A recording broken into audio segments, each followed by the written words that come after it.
لله نحمده ونستعينه ونستغفره ونؤمن به ونتوكل عليه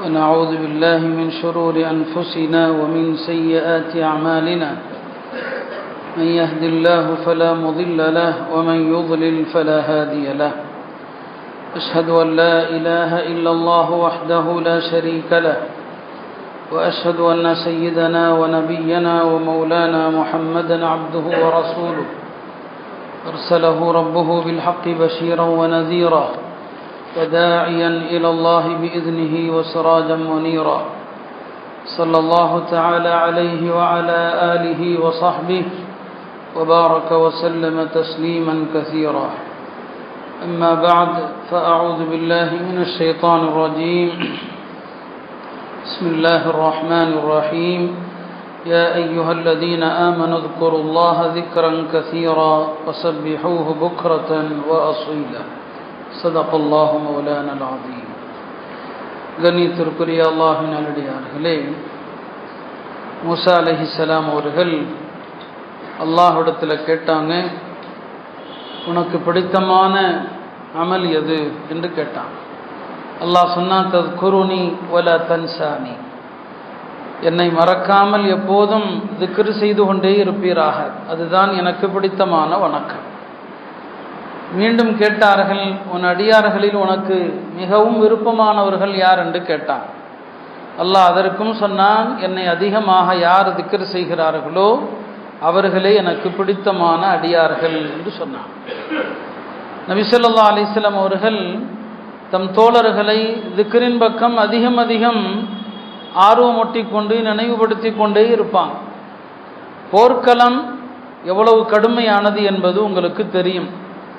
போரிலிருந்து தோழர்கள் திரும்புகிற போது காயங்கள் பட்டு பல இரவுகள் தூங்காமல் எவ்வளவு சிரமத்தில் இருப்பாங்க இல்லையா? அந்த போர்க்களத்திலிருந்து திரும்பி வரும்போது கூட ஒரு முறை நபி ஸல்லல்லாஹு அலைஹி வஸல்லம் சொன்னாங்க, ஒரு இடம், அங்கே ஒரு மலை இருக்கிறது, இதோ இந்த மலை ஜும்தான்கிற மலை, இங்கே அல்லாஹ்வை திக்ர் செய்யுங்கள் சொன்னாங்க. சபக்கல் முஃபர்ரிதூன் சொன்னாங்க. முஃபர்ரிதூன்கள் முந்தி விட்டார்கள் அப்படின்னு சொன்னாங்க. முஃபர்ரிதீன்கள் யார் என்று கேட்டபோது சொன்னாங்க, அவர்கள்தான் அல்லாஹ்வுடைய திக்ரிலே மூழ்கி போனவர்கள். நபி ஸல்லல்லாஹு சொல்லக்கூடிய வார்த்தை, அல்லாஹ்வுடைய திக்ரில் மூழ்கி போனவர்கள். அதாவது எந்நேரமும் திக்ர் தான், அந்த திக்ர்லையே மூழ்கி இருப்பாங்க. தனியா இருந்தாலும் சரி, சபையில் இருந்தாலும் சரி, எல்லா நிலைகளிலும் திக்ரிலே மூழ்கி இருப்பவர்கள் தான் முந்திவிட்ட முஃபர்ரிதீன்கள் என்று சொன்னார். நாம் எத்தனையோ அமல்கள் செய்கிறோம். தொழுகையாளிகளில் சிறந்தவர்கள் யார்? நோன்பாளிகளில் சிறந்தவர்கள் யார்? ஜக்காத்து கொடுக்கிறவங்கள சிறந்தவங்க யாரு? இப்படி ஒரு கேள்வி சஹாபாக்கள் கேட்டாங்க. அவங்க அந்த மாதிரி கேள்வி தான் நபி ஸல்லல்லாஹு அலைஹி வஸல்லம் அவங்கள்ட்ட கேட்பாங்க. ஒரு முறை கேட்டாங்க, யா ரசூலல்லாஹ், போருக்கு சென்றவர்களில் சிறந்தவர்கள் யார்? பெருமானார் ஸல்லல்லாஹு அலைஹி சொன்னாங்க, போருக்கு சென்றவர்களிலும் திக்ர் செய்பவர்கள் தான் சிறந்தவர்கள். கேட்டாங்க, நோன்பாளிகளில் சிறந்தவர்கள் யார்? ஏன்னா நம்மில் சிலர் ரமதான் வரவு இருக்கிறது, கடமையான நோன்பு, ராத்திரியான தராவி, அவ்வளோதான், வேற எந்த எக்ஸ்ட்ரா வணக்கமும் கிடையாது. சொன்னாங்க, நோன்பாளிகளில் சிறந்தவர்கள் யார்? அதிகம் திக்ர் செய்பவர்கள் தான். தொழக்கூடியவர்களா இருக்கிறாங்க, அவர்களில் சிறந்தவர்கள் யார்? சொன்னாங்க, அக்ஸருஹும் திக்ரன். இதே தான் ஜக்காத்து கொடுக்கிற மக்கள், ஹஜ் செய்கிற மக்கள், இவங்க எல்லாத்திலையுமே திக்ர் செய்பவர்கள் தான். ஹஜ்ஜுக்கு போனாரு, எவ்வளவு அதிகம் திக்ர் செய்தாரோ அவர் தான் சிறந்தவர். அப்ப எல்லா வணக்கங்களையும் அலங்கரிப்பது திக்ர் தான். ஒரு அடியான் திக்ர் செய்வது என்பது அவ்வளவு உன்னத நிலை. உலமாக்கள் சொல்லுவாங்க, 3 அமல்களை அழகா விவரிப்பாங்க. தௌபா இஸ்திக்ஃபார் செய்வது என்பது அழுக்கான ஆடையை கழுவுற மாதிரி. நம்ம யாரையாவது சந்திக்க போகணும்னா என்ன செய்வோம்? அழுக்க போக மாட்டோம், நல்ல கழுவி சுத்தமான ஆடையை உடுத்துவோம் இல்லையா? அழுக்கான ஆடையை கழுவுற மாதிரி தௌபா இஸ்திக்ஃபார். அடுத்து நாம் என்ன செய்வோம்? ஒரு இடத்துக்கு போகணும்னா அலங்கரிப்போம், நறுமணம் பூசுவோம். அதே மாதிரி தான் தௌபா இஸ்திக்ஃபார் செஞ்சுட்டா சுத்தமாயிட்டீங்க. அடுத்து நபி ஸல்லல்லாஹு அலைஹி வஸல்லம் அவர்கள் மீது ஸலவாத்து கூறினால் உங்களை அலங்கரித்து கொண்டீர்கள், சுத்தமாயிட்டீங்க, அலங்கரிச்சிட்டீங்க. அதுக்கப்புறம் திக்ர் செஞ்சா அல்லாஹ் நீங்க சந்திக்கிறீங்கன்னு அர்த்தம். அப்ப தௌபா இஸ்திக்ஃபார் என்பது உங்களை கழுவது, பெருமானார் ஸல்லல்லாஹு அலைஹி வஸல்லம் அவர்கள் மீது ஸலவாத்து கூறுவது என்பது உங்களை அலங்கரிப்பது, அதற்கு பிறகு நீங்கள் திக்ர் செய்வது என்பது அல்லாஹ்வை சந்திப்பது என்பதாக உலமாக்கள் அழகான விளக்கம் கொடுத்தாங்க. யார் அல்லாஹ்வை அதிகமாக திக்ர் செய்கிறாங்களோ அவங்க சொர்க்கத்துக்கு சிரித்து கொண்டே செல்வாங்க. எல்லாருமே சிரிச்சுட்டு போவாங்கன்னா இல்லை, சொர்க்கத்துக்கு முன்னால போறதுக்கு முன்னால பலருக்கும் பலவிதமான நிலைகள் இருக்குது, ஒவ்வொருவருக்கும் ஒவ்வொரு விதமான நிலை. அதில் அதிகமாக யார் திக்ர் செய்கிறாங்களோ அவங்க தான் சொர்க்கத்துக்கு சிரித்து கொண்டு போவதாக சொன்னாங்க. நபி ஸல்லல்லாஹு அலைஹி வஸல்லம் அவங்க சொன்னாங்க, நான் மேராஜுக்கு சென்றிருந்த இரவுல சொர்க்க நரக காட்சிகளில் பல காட்சிகளை பார்த்தாங்க. அதில் நான் ஒரு காட்சியை பார்த்து ரொம்ப வியப்பாக இருந்தது. ஒரு மனிதர் அல்லாஹ்வுடைய அர்ஷுடைய ஒலியில் இருக்கிறார். அர்ஷுடைய ஒலியில் ஒரு ஆள் இருக்கிறார். என்ன, அல்லாஹ்வுடைய அர்ஷுடைய ஒலியில் நிற்கிற அளவுக்கு உயர்ந்த மனிதரா? இப்போ பெருமானார் ஸல்லல்லாஹு அலைஹி நினைச்சாங்க இவர் மலக்காக இருப்பாரோ என்று கேட்டாங்க. இல்லை, இவர் மலக்கு இல்லை. ஒருவேளை இவர் நபியாக இருப்பாரோ என்று கேட்டாங்க. இல்லை, இவர் நபியும் இல்லை. பிறகு யார் என்று கேட்டபோது இவரிடம் 3 பண்புகள் இருந்தது. ஒன்று, அவருடைய நாவு எப்போதும் திக்ரில் திளைத்திருந்தது, எப்போது திக்ர் தான். ரெண்டாவது, அவருடைய இதயம் எப்போதும் பள்ளியை நோக்கி தான் இருந்துச்சு, வெளியில் இருப்பாது. எப்போ பள்ளிக்கு வருவோம், பள்ளி தான் அவருடைய உள்ளத்தில் இருந்ததெல்லாம். மூன்றாவது, அவருடைய பெற்றோர்கள் பிறரால் திட்டப்படுவதற்கு அவர் காரணமானதில்லை. ஒரு மனுஷன் செய்யக்கூடிய தவறுகளுக்கு பெற்றோர்களை திட்டுவாங்க, அவர் அந்த மாதிரி நடக்கல. இப்போ பாருங்க, இதுல முதல் அமல் எதை சொல்றாங்க? அவர் எப்போதும் திக்ர்ல இருந்தார். அந்த திக்ர் செய்த மனிதர் தான் அல்லாஹுடைய அர்ஷுடைய நிழலுக்கு கீழ் இருப்பதாக சொல்லப்படுது. அருமையானவர்களே, இப்படி எவ்வளவோ ஹதீசுகள் நம்மை உணர்த்துகிறது. நீங்க அதிகமா திக்ர் செய்யலன்னு சொன்னா உங்கள்கிட்ட நிஃபாக்குடைய அடையாளங்களில் ஒரு அடையாளம் இருக்கிறது என்று அர்த்தம். நயவஞ்சகத்தனம் என்பது கொள்கை ரீதியான நயவஞ்சகத்தனமும் இருக்கிறது. அறிஞர்கள் பிரிப்பாங்க. கொள்கை நயவஞ்சகத்தனம் அது பெருமானார் காலத்தில் உள்ளத்தில் இறை மறுப்பை வெளியில் முஸ்லிமாக காட்டிக்கொண்டவர்கள், கொள்கை நயவஞ்சகத்தனம். இன்னொன்று இருக்கிறது செயல் நயவஞ்சகத்தனம். அந்த செயல் நயவஞ்சகத்தனத்துக்கு அடையாளங்கள் நிறைய இருக்குது. அதுல எத்தனை குணம் இருக்குதோ அந்த அளவுக்கு நாம நிஃபாக்க நெருங்கி இருக்கிறோம் அல்லது தள்ளி இருக்கிறோம்னு அர்த்தம். அந்த செயல் நயவஞ்சகத்தனத்துல ஒன்று என்ன? முனாஃபிக்குகள் அல்லாஹ்வை திக்ர் செய்ய மாட்டாங்க. லா யذ்குரூன அல்லாஹ இல்லா கலீலா. அப்ப கம்மியா திக்ர் செய்றீங்கன்னா உங்கள்ட்ட நிஃபாக் இருக்குன்னு அர்த்தம். கம்மியா திக்ர் செய்றீங்கன்னா, சூரத்துல் முனாஃபிகூன் என்று குர்ஆன்ல ஒரு சூரா இருக்குது. அதுல முனாஃபிக்குகள் பெருமானாரிடம் எப்படி நடக்கிறாங்க அப்படிங்கறத அந்த ஆயத்துல அல்லாஹ் தொடக்கத்திலிருந்து விவரிக்கிறான். இதா ஜாஅக்கல் முனாஃபிகூன், முனாஃபிக்குகள் உங்கள்கிட்ட வந்தா எப்படி நடக்கிறாங்க? பெருமானார் ஸல்லல்லாஹு அலைஹி வஸல்லம் முன்னால நயவஞ்சகர்கள் எப்படி நடக்கிறாங்க அப்படிங்கிறத விவரிச்சுட்டு வந்துட்டு அந்த சூராவை அல்லாஹ் எப்படி முடிக்கிறான் தெரியுமா? யா அய்யுஹல்லதீன ஆமனு லா துல்ஹிக்கும் அம்வாலுக்கும் வலா அவுலாதுக்கும் அன் திக்ரில்லாஹ். ஈமான் கொண்ட மக்களே, உங்களுடைய செல்வங்கள் உங்களுடைய குழந்தைகள் அல்லாஹ்வுடைய திக்ரை விட்டும் தடுத்து விட வேண்டாம். முனாஃபிகீன்கள் என்ற சூராவில் அல்லாஹ் திக்ரை கொண்டு தான் கடைசியா முடிக்கிறான். அப்படியானால் திக்ருக்கும் நிஃபாக்குக்கும் சம்பந்தம் இருக்கு. உங்கள்கிட்ட திக்ர் அதிகமா இருந்தா நயவஞ்சகத்தனம் இல்லைன்னு அர்த்தம், திக்ர் கம்மியா இருந்தா நயவஞ்சகத்தனம் இருக்கிறது என்று அர்த்தம். இப்ப நான் சொல்லுவேன், கடைசியில எப்படியெல்லாம் நம்முடைய திக்ர்கள் அமைந்திருக்க வேண்டும் என்பது குறித்த ஒரு குறிப்பை நான் கடைசியில சொல்லுவேன். ஆக அருமையானவர்களே, அப்ப முனாஃபிக்குகளுடைய குணத்திலிருந்து நாம தள்ளி இருக்கிறோம்னு சொன்னா திக்ரு அதிகமா இருக்கணும். நம்முடைய முன்னோர்கள் எல்லாம் திக்ர்கள் கணக்கு வழக்கு இல்லாம திக்ர், நம்மை போன்று அல்ல. குர்ஆன் ஓதுவாங்க, குர்ஆனும் ஒரு திக்ரு தான். காலித் இப்னு மஅதான் என்ற ஒரு சஹாபி, காலித் இப்னு மஅதான் என்கிற ஒரு பெரியவர், அவங்க ஒரு நாளைக்கு குர்ஆன் ஓதுவதல்லாம 40,000 தஸ்பீஹ் செய்வாங்க. அவங்க இறந்து அவங்கள குளிப்பாட்டுவதற்காக மக்கள் தயாகிற போதும் அவங்களுடைய ஆள்காட்டி விரல் மட்டும் அல்லாஹ் அல்லாஹ் என்று அசைந்து கொண்டே இருக்கிறது. அல்லாஹ் திக்ர் செய்யக்கூடிய மக்களுக்கு அல்லாஹ் இப்படியான அற்புதங்களை காட்டுவான். அதிகமா திக்ர் செய்யறவங்களுக்கு வேற வார்த்தை கூட வராதான். ஒரு கிதாபில் அழகான ஒரு சம்பவத்தை எழுதுறாங்க.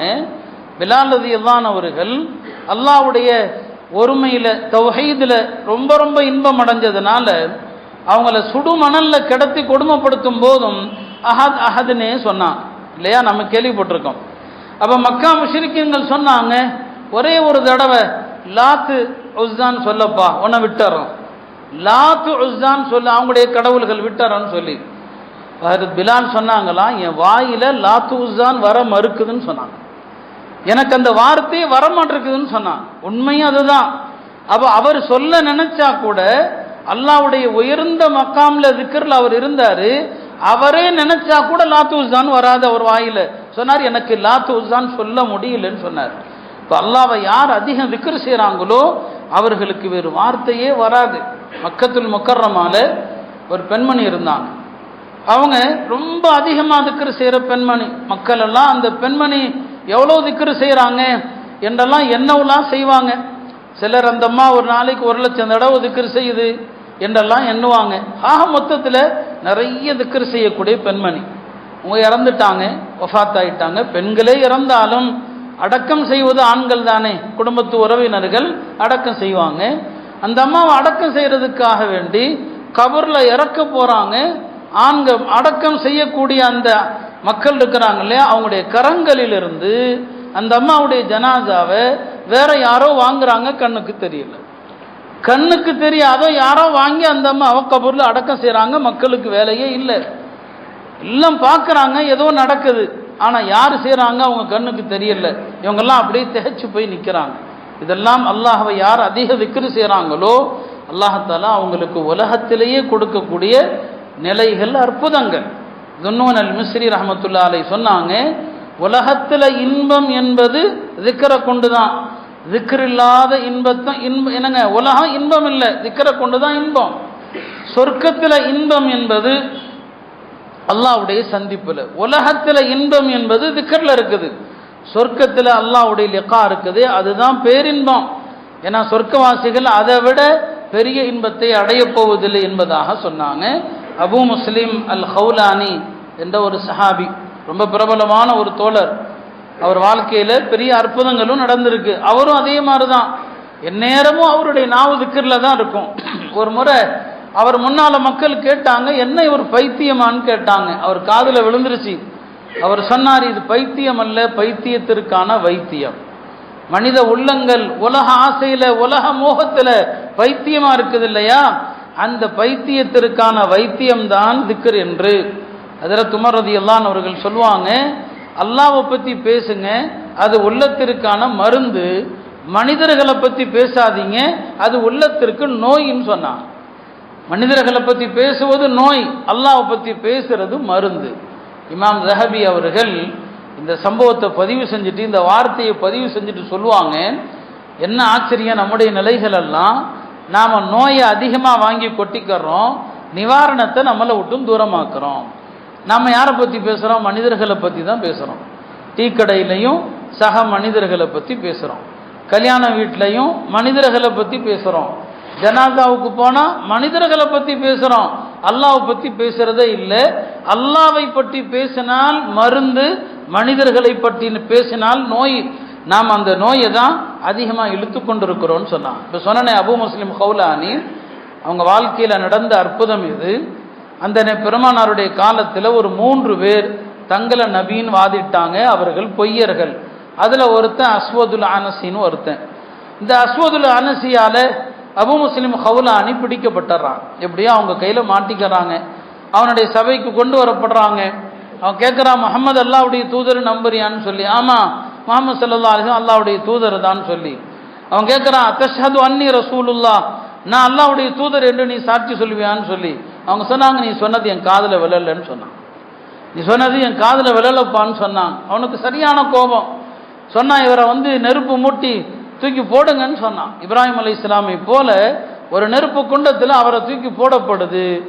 ஆனால் நெருப்பு அவரை எரிக்கல்ல, கரிக்கல்ல. இப்ராஹிம் அலைஹிஸ்ஸலாமுக்கு எப்படி பர்தன் ஒ சலாமன், அது எந்த இடையூறையும் தராத குளிராக ஆனதோ அப்படிதான் அவரும் வெளியே வந்தார். இந்த நிலையை அவர் எதை கொண்டு அடைந்தார்? எல்லா சரித்திர நூல்களும் சொல்கிறது, அவர் ஒரு நொடி பொழுது கூட திக்ர் இல்லாமல் இருந்தது கிடையாது. திக்ர் செய்யக்கூடாத சில இடங்கள் இருக்குது, அது வேற. அவர் சாதாரணமாக திக்ர் செஞ்சுக்கிட்டு தான் இருப்பார். அந்த திக்ரு தான் அந்த நெருப்பு குண்டத்திலும் கூட அவரை பாதுகாக்குது. இல்லையா? இப்போ உலகம் பூரா நெருப்பை பற்றி தான் பேசிகிட்டு இருக்கிறாங்க, அமெரிக்க நெருப்பை பற்றி தான் பேசுகிறாங்க இல்லையா? பேசுகிறதெல்லாம் அதை பற்றி தான். இமாம் ஜாஃபர் சாதிக் அவர்கள் அழகா சொன்னாங்க, எந்தெந்த நேரத்தில் எதை எதை செய்ய வேண்டும் அப்படின்னு சொன்னாங்க. ஜாஃபர் சாதிக், இதா ஜாஅக மா துஹிப்பு, உலகத்தில் நீ விரும்பக்கூடியது நடந்தால் அல்ஹம்துலில்லாஹ் அதிகமாக சொல்லுது. உலகத்தில் நீ வெறுக்கக்கூடியது நடந்தால் லா ஹவ்ல வலா குவத்த இல்லா பில்லா சொல்லு. விரும்பத்தகாதது நடந்தா லா ஹவ்ல சொல்லுங்க. வாழ்வாதாரம் தடைபட்டார், வியாபாரம் எல்லாமே சிக்கலாவே இருக்குதா, இஸ்திக்பார் அதிகமாக செய்யுங்க. இவ்வளவு அழகான விஷயம். பிடித்தமானது நடந்தா அல்ஹம்துலில்லாஹ், விரும்பத்தகாதது நடந்தால் லா ஹவ்ல வலா குவத்த இல்லா பில்லா இல்லையா? அந்த நெருப்புன்னு எல்லாரும் பேசி என்ன செய்ய முடியும்? அல்லாஹ்வுக்கு முன்னால எந்த விஞ்ஞானமும் எந்த சக்தியும் எந்த சர்வாதிகாரியும் தோத்து போயிடுவான். அதான் காட்டுது. நாம என்ன லா ஹவ்ல வலா குவத்த இல்லா பில்லா, அது நமக்கு நடக்காம இருக்கிறது. லா ஹவ்லவை பத்தி நாம பல தடவை சொல்லியிருக்கிறோம் இல்லையா? சொல்லுவாங்க, அல்லாஹ்வுடைய அர்ஷ் இருக்கிறது, அந்த அர்ஷை சுமக்கிற ஆற்றல் யாருக்குமே இல்லை, மலக்குமார்களுக்குமே இல்லை அல்லாஹ்வுடைய அர்ஷை சுமக்கிறதுக்கு. ஆனா அல்லாஹ்வுடைய அர்ஷை 8 பேர் சுமக்கிறாங்க. அந்த 8 பேருக்கு அல்லாஹ்வுடைய அர்ஷை சுமக்கிற சக்தி எதை கொண்டு கிடைக்குதுன்னா லா ஹவ்ல வலா குவத்த இல்லா பில்லா. இந்த லா ஹவ்ல விட்டாங்கன்னா அல்லாஹ்வுடைய அர்ஷை சுமக்க முடியாது. உங்களால் செய்ய முடியாத காரியத்தையும் செய்வது எளிதாக வேண்டுமானால் லா ஹவ்ல வலா குவத்த இல்லா பில்லா ஓதுங்க. அப்ப இமாம் ஜாஃபர் சாதிக் அவர்கள் அழகா சொன்னாங்க, சந்தோஷமான காரியங்கள் நடக்கும் போது அல்ஹம்துலில்லாஹ் சொல்லுங்க, விரும்பத்தகாத காரியங்கள் நடந்தால் லா ஹவ்ல சொல்லுங்க. வாழ்க்கையில தடைகளா இருக்குதா, எங்க போனாலும் தடையா இருக்குது, ரிஸ்குடைய தடையா இருக்குதா, இஸ்திக்பார் செய்யுங்க, அந்த தடைகள் நீங்கிவிடும் என்று சொன்னார். அருமையானவர்களே, அல்லாஹ் உங்களுக்கு நல்லதை நாடுவதற்கு அடையாளம் என்ன? நீங்க திக்ர் செய்யக்கூடிய அடியானாக இருப்பீங்க. அல்லாஹ் உங்களுக்கு நல்லதை நாடுறான்னு சொன்னா என்ன அர்த்தம்? திக்ர் நீங்க செய்றீங்கன்னு அர்த்தம்.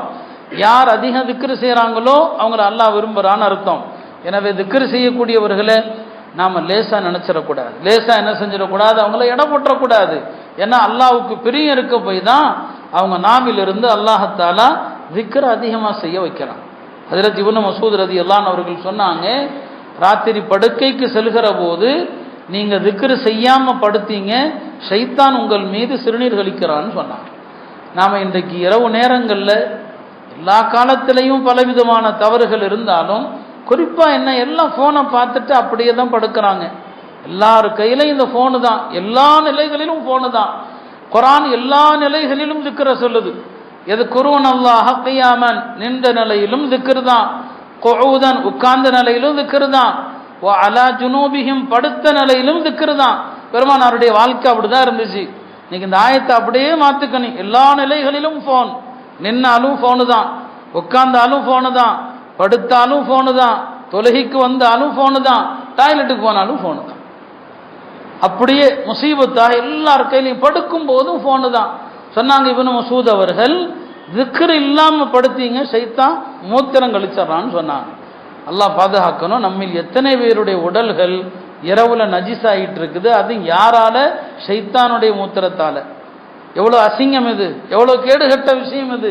அவன் இரவுல படுக்கும் போது இந்த முசீபத்தை தள்ளி வைங்க, தூரமா வைங்க, திக்ர் செய்யுங்க. ஹதீஸ்ல வந்த எவ்வளவு அழகான திக்ர்கள் படுக்கும் போது நம்முடைய வாழ்க்கையில எவ்வளவு வயசு போயிடுச்சு, ஏதோ ஒரு துவாவை எங்கேயாவது ஜமாத்துல வேற எங்கேயாவது ஒரே ஒரு துவாவை காலம் கூட பிடிச்சிருப்போம். அல்லாஹும் பிஸ்மிகா அமூத்து வஹையா, குறைஞ்சது அதையாவது விட்டுறாதீங்க, குறைஞ்சது அதையாவது விட்டுறாதீங்க. அது ஒன்றும் வச்சிருக்கிறோம். இல்லைன்னா ரசூல் ஸல்லல்லாஹு அலைஹி வஸல்லம் படுக்கும் போது ஓதியவை அது நம்ம யாருக்கும் சக்தி இல்லை. அவங்க ஓதுறதெல்லாம் பெரிய பெரிய துவாக்கள் எல்லாம் ஓதுவாங்க இல்லையா? அது என்ன, ஒரு சிலது நான் கடைசியில் சொல்றேன்.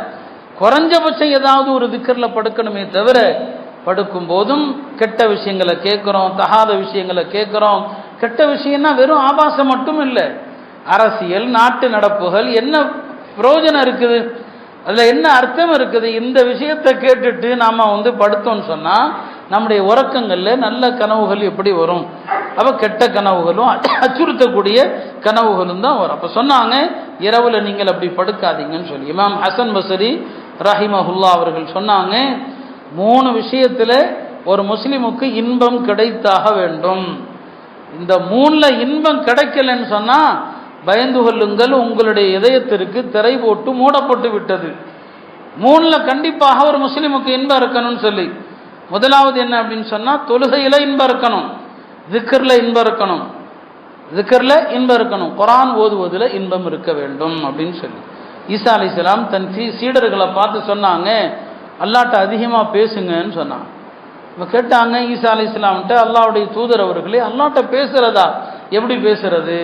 சொன்னாங்க, தனிமையில் திக்ர் செய்வது தான் அல்லாஹ்ட்ட பேசுறது. எங்கெல்லாம் தனியா இருக்கீங்களோ அல்லாஹ்ட்ட திக்ர் செய்யுங்க, அல்லாஹ்விடம் பேசுவது போல நீங்கள் உணர்வீர்கள் என்பதாக சொன்னாங்க. திக்ர் இல்லைன்னா சக்தி இழந்துருவோம், திக்ர் தான் சக்தி. பல நல்லடியார்கள் உணவுகள் மூலமாக உடலுக்கு சக்தியை தேடுறதை விட திக்ரை கொண்டு சக்தியை தேடுதான். நமக்கு அந்த நம்பிக்கை இல்லை. நாம ஊட்டச்சத்துள்ள உணவுகளை சாப்பிட்டா சக்தி நம்புறோம் இல்லையா? நல்லவர்கள் அப்படி இல்லை, அவங்களுடைய சக்தி என்ன, திக்ர்ல தான். பல சாலிஹின்கள் நல்லவர்கள் எல்லாம், ஜுனைதுல் பக்தாதி ரஹிமஹுல்லா இன்ன பிறவர்கள்லாம் சொல்லுவாங்க, திக்ரு தான் உணவு. ஏன்னா திக்ரை கொண்டு ரூஹு பலமாயிடும். ரூஹு பலமாயிடுச்சுன்னு சொன்னா உடலுக்கான உணவு தேவை குறைஞ்சிரும். இது ஆன்மீகத்தினுடைய ஆழமான பாதை. காசிம் நானூத்தவி ரஹிமஹுல்லா சொன்னாங்க, 6 மாதம் சாப்பிடாம இருந்தா கூட என்னால உயிர் வாழ முடியும் திக்ரை கொண்டுன்னு சொன்னாங்க. 6 மாசம் உயிர் வாழ முடியும், ஒரு ரூம்ல அடைச்சு வைங்கன்னு சொல்லி. அவங்க தயானந்த சரஸ்வதியின் அந்த நேரத்தில் இந்துக்களுடைய ஒரு பெரிய அறிஞர் இருந்தார். அவர் காசிம் நானூத்தவிய ஒரு விவாதத்துக்கு கூப்பிட்டார். என்ன விவாதம் தெரியுமா? ஆச்சரியமான விவாதம். நம்ம 2 பேர்ல அதிகமா யார் சாப்பிட்றாரோ அவருடைய மதமே உண்மையான மதம். சாப்பாட்டு போட்டி கூப்பிடுறார். காசிம் நானூத்தவி சொன்னாங்க, சாப்பிடுவதில் மனிதனுடைய கமால் உன்னத நிலை சாப்பிட்றதுல கிடையாது. சாப்பிட்றதுல போட்டி போடணும்னா அவரை போய் யானையோடு போட்டி போட சொல்லுங்க. சாப்பிட்றதுல போட்டி போடணும்னா அவரை போய் மிருகங்களோடு போட்டி போட சொல்லுங்க. நான் கூப்பிட்றேன், சாப்பிடாம இருக்கிறதுக்கு போட்டிக்கு தயாரான்னு கேளுங்க. 6 மாசம் சாப்பிடாம இருக்கணும். 2 பேரையும் தனித்தனியா ஒரு ரூம்ல அடைச்சி வைங்க. 6 மாதத்திற்கு பிறகு தரங்க. யார் உயிரோடு இருக்கிறாரோ அவருடைய மார்க்கம் சத்தியம், யார் செத்து போயிட்டாரோ அவருடைய மார்க்கம் அசத்தியம். போட்டிக்கு தயாரான்னு கேளுங்க. அவர்கிட்ட எப்படி பதில் வரும்? அவரிடமிருந்து எந்த பதிலும் இல்லை. அப்போ ஆன்மீக அந்த சாப்பாடு இருக்கு இல்லையா, அதான் திக்ரு. அந்த திக்ரை கொண்டு ஆன்மா பலமடையும் போது உணவுக்கான தேவைகள் குறைஞ்சிரும். அல்லாம இப்னு கையம் ரஹிமஹுல்லா சொன்னாங்க, நான் காலை மாலை ஓதி வருகிற இந்த திக்ருகளை நிறுத்திட்டேன்னு சொன்னா என்னால நடக்க முடியாது, என் சக்தி நான் இழந்துருவேன். அவங்களுடைய நம்பிக்கை சாப்பாட்டில் இல்லை. நம்ம சாப்பாட்டை சொல்லுவோம், இதை சாப்பிடலன்னா என்னால முடியாதுங்க. அவங்க சொல்றாங்க, இந்த திக்ரை நான் விட்டுட்டேன், என்னால என்னுடைய உடல் பலவீனம் அடைஞ்சிரும், என்னுடைய உடல் சக்தி இழந்துரும் சொன்னாங்க. இப்னு தீமியா ரஹ்மத்துல்லாஹி அலைஹி, இப்னு கையிமுடைய ஷேக், அவங்க காலையில ஃபஜ்ர் தொழுதுட்டு திக்ர்ல உட்கார்ந்துருப்பாங்க. பல நேரங்களில் இந்த டைம் தாண்டிரும். காலையில ஒரு 11 மணி வரைக்கும் உட்கார்ந்துருவாரு. மாணவர்கள் சொல்லுவாங்க, இன்னைக்கு காலை உணவே நீங்க சாப்பிடலையே. இல்லப்பா சாப்பிட்டுட்டோம், காலை உணவு இன்னைக்கு திக்ர் தான் உணவு, திக்ர் தான் இன்னைக்கு சாப்பாடு முடிஞ்சிருச்சுன்னு சொல்லுவாங்க. அருமையானவர்களே, இதுதான் உண்மையான இன்பமே தவிர உணவுகள் பானங்கள் மூலமாக கிடைக்கிற இன்பம் என்பது சொற்ப இன்பம். அது நாற்றமாக கழிவாகத்தான் வெளியேறும். திக்ரை கொண்டு ஆன்மா பரிசுத்தம் அடையுது. திக்ர்னால ஆன்மீக பலம் கிடைக்கிறது என்பதை நம்முடைய அறிஞர் பெருமக்கள் இந்த விஷயங்கள் வழியாக உணர்த்தினாங்க. அருமையானவர்களே, ரமதானுக்கு முன்னால உள்ளத்தை நாம பக்குவப்படுத்தணும் என்பதற்கு தான் நாம இந்த தலைப்புகளை எடுத்து பேசுறோம். ரமதான்ல நம்முடைய அமல்கள் சீராகுவதற்காக ரமதானுக்கு சில ஏன் பெருமானார் ஸல்லல்லாஹு அலைஹி வஸல்லம் அவங்க ரஜபுடைய பிறையை கண்டதும் ரமதானை ஞாபகப்படுத்துறாங்க. பாரிக் லனா ஃபி ரஜபி வ ஷஅபான். ரமதானுக்கு முன்னால ஆயத்தமாகணும். ரமதான் வரும்போது அமல் செய்ய துவங்கினால் எந்த அமலும் இருக்காது. நல்லடியார்கள் துவா செய்வாங்க, அல்லாஹும்ம சல்லிம்னி லி ரமதான், யா அல்லாஹ் ரமதானுக்காக என்ன ஆரோக்கியமா வச்சிரு, ரமதானுக்கு நான் ஆரோக்கியமா இருக்கணும். வ சல்லிம் லனா ரமதான். அதே போலதான் ரமதான்ல எந்த விதமான வேறு பாதிப்புகள் வராம ரமதானை எங்களுக்கு சலாமத்தாக்கு. வ தஸல்லமு மின்னி முத்தகப்பலா. ரமதானுடைய அமல்களை ஏற்றுக்கொள். ரமதானுக்கு முன்னால துவா செய்ய ஆரம்பிச்சிருவாங்க. இந்த துவாக்களை எல்லாம் அருமையானவர்களே, ரமதான் நெருக்கத்தில் அமல்களை ஆரம்பிப்பதல்ல, இப்போது இருந்தே நம்முடைய உள்ளங்களை பரிசுத்தப்படுத்துவது. அந்த பரிசுத்தப்படுத்தக்கூடிய அமல்களில் உன்னதமானது தான் திக்ர் என்பது. திக்ரை பற்றி எவ்வளவு வேணாலும் பேசலாம். குர்ஆன் இந்த ஒரு வணக்கத்தை தான் அதிகம் திக்ர் செய்யுங்கள், இதை ஒன்று தான் அதிகம் செய். உதுகுருல்லாஹ திக்ரன் கஸீரா, அதிகமாக திக்ர் செய்யுங்க. வذாக்கிரீன் அல்லாஹ கஸீரா, அல்லாஹ்வை அதிகம் திக்ர் செய்கிற ஆண்கள், அதிகம் திக்ர் செய்கிற பெண்கள் சொல்றாங்க. அருமையானவர்களே, அதிகமா திக்ர் செய்யறதுனா என்ன? அதிகமா திக்ர் செய்வதுனா என்ன? அதுல பல படித்தரங்களை உலமாக்கள் சொன்னாங்க. அதுல ஒரு படித்தரம் என்னன்னா, எல்லா நிலைகளுக்கும் என்னெல்லாம் இருக்குதோ திக்ருகள், என்னெல்லாம் ஓதணும்னு வந்திருக்கோ அதையெல்லாம் ஓதிருங்க. காலை மாலை என்னென்ன திக்ருகள் செய்யணும்னு சொல்லப்பட்டிருக்கோ அதையெல்லாம் செஞ்சிருங்க. இதை செஞ்சுட்டா அவர் அதிக திக்ரு செய்கிறவர். எல்லா நிலைக்குன்னா என்ன? ரசூல் ஸல்லல்லாஹு அலைஹி வஸல்லம் அவங்க எந்த ஒரு நிலைக்கும் ஒரு திக்ரை சொல்லித்தராமல் இருந்திருக்கிறாங்களா? யோசிச்சு பாருங்க. நீங்க ஒது செய்ய ஆரம்பித்தால் திக்ரு தான்.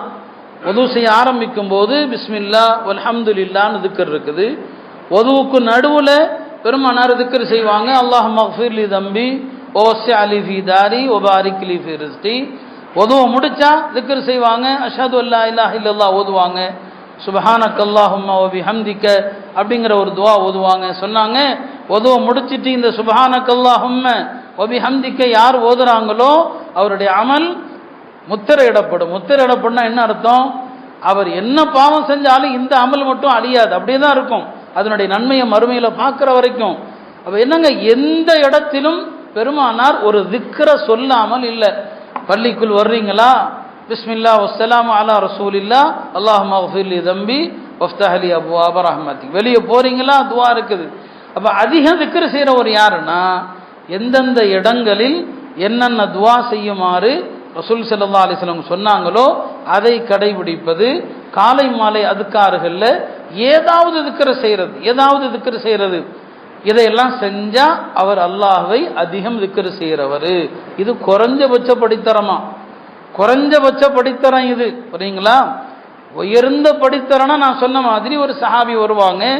யா ரசூலல்லாஹ், எனக்கு இஸ்லாத்தில் சட்டதிட்டங்கள் எல்லாம் கடினமா இருக்குது, நான் எப்போதும் செய்யறதுக்கு ஒரு அமலை சொல்லுங்க அப்படின்னு கேட்டபோது சொன்னாங்க, லா யஸாலு லிசானுக ரத்பம் பிதிக்ரில்லாஹ், உன்னுடைய நாவு எப்போதும் அல்லாஹ்வுடைய திக்ரில் திளைத்திருக்கட்டும்.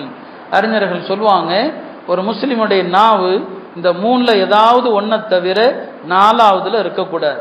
ஒன்று கற்பது, கற்றுக் கொடுப்பது, அல்லது அல்லாஹ்வுடைய வல்லமைகளை சிந்திக்கிறது. இந்த ரெண்டு இல்லைன்னு சொன்னா திக்ரு தான்.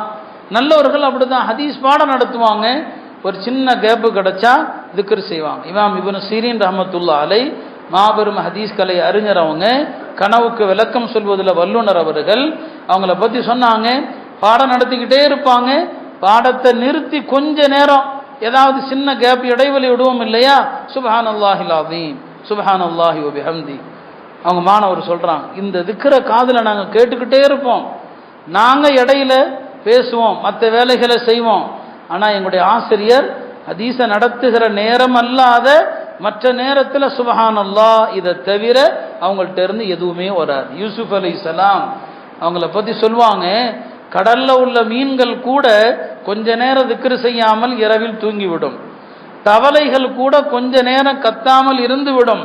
ஆனா யூசுப் அலைஹிஸ்ஸலாம் திக்ர் செய்யாமல் இருந்தது கிடையாது.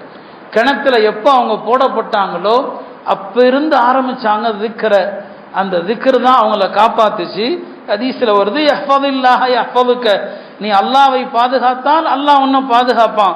யூசுப் அலைஹிஸ்ஸலாம் இந்த திக்ர விடல்ல, எல்லா சோதனையிலிருந்தும் அல்லாஹ் அவர்களை பாதுகாத்தான். அருமையானவர்களே, நம்முடைய வாழ்க்கையில பரக்கத் இல்லாமை, உடல் ரீதியான நோய்கள், மன நெருக்கடிகள், ஆட்சியாளர்கள் தொல்லைகள், இதெல்லாம் முஸ்லிம்கள் திக்ரை விட்டும் தூரமா இருக்கிறோம். நம்ம என்ன தொழுகிறோம்?